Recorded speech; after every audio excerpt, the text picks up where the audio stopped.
the home of ideas, strategies, and a little bit TOEFL nightmare.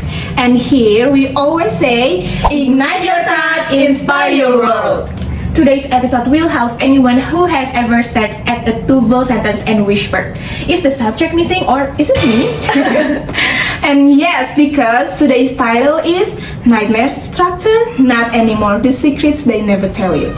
And to break down this legendary struggle, we have 5 amazing speakers today.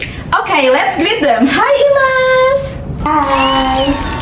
Hi Saskia! Hi! Hi Adis, are you ready to share your chaos today? Hi Tamara, you look ready to expose written expression. And finally, hi Dede, our time management hero. Okay, Imas, let's begin with you. What's your biggest struggle in the structure section?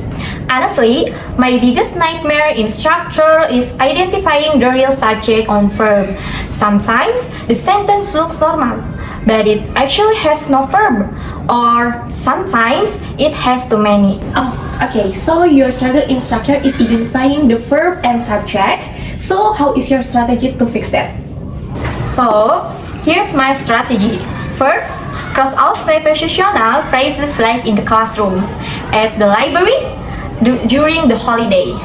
After that, the subject and verb become so much easier to find.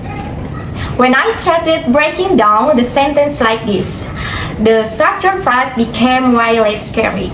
Yes, that method really works. Prepositional phrases make the sentence look long and confusing, right? Exactly. Once you cross them out, it feels like cleaning your room.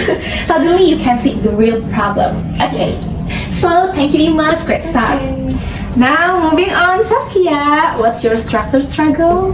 My biggest challenge is dealing with clauses. Adverb clause, adjective clause, noun clause. It feels like a jungle.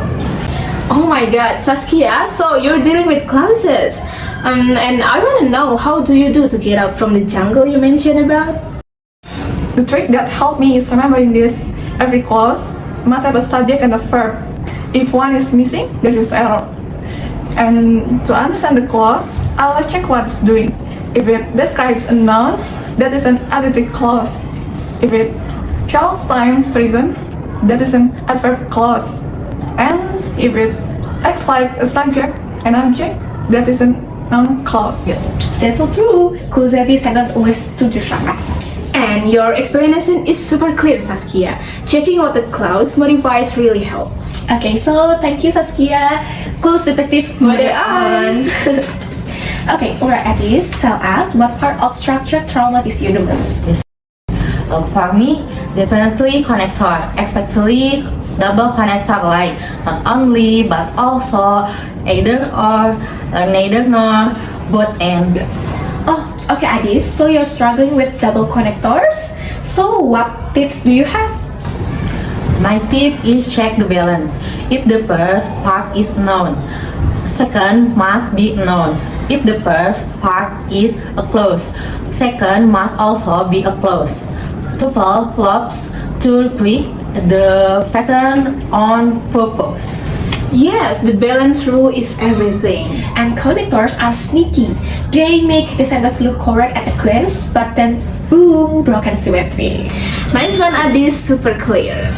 And now, Tamara, we all know written expression can be personal, right? Yes. So, share your struggle, Tamara. Written expression is my biggest enemy because the errors are tiny. The descriptor look perfect, and the real error is something small, like an article or plural ending. Yeah, I agree with you. Written expression is my biggest enemy too. And the real error is something small. So, Tamara, what's your focus to handling on the error areas? So now, I focus on the top 4 errors area. 1. Subject verb agreement. 2. Verb tense. 3. Article. 4. Singular plural mistake. Once I train my eyes to catch small detail, it became easier. Yes, written expression is all about tiny traps. Yes, and honestly, the S of the end of a word has caused more pain than heartbreaks, right? Yes. So thank you, Tamara. Great tips. Alright, last but not least, Dede, how do you deal with time pressure? My biggest issue is running out of time. Structure question look short, but they still time pass. Yes, I agree with you, Dede. So, what's your method to maximize the available time? My method, if I can find the error in 10 seconds, skip, and then come back later. And if time is almost up, use smart guessing. Okay, Dede. So what's your guessing tips? My guessing tips, if everything looks correct, the error is usually in article or preposition, and then avoid option with extreme words, example, always, never, completely, etc. That's actually genius, Dede. Wasting time on one question can ruin the whole section. And yes, guessing is still better than leaving it plain. Zero is not our friend. So great strategy, Dede. Okay, give applause for everyone's here.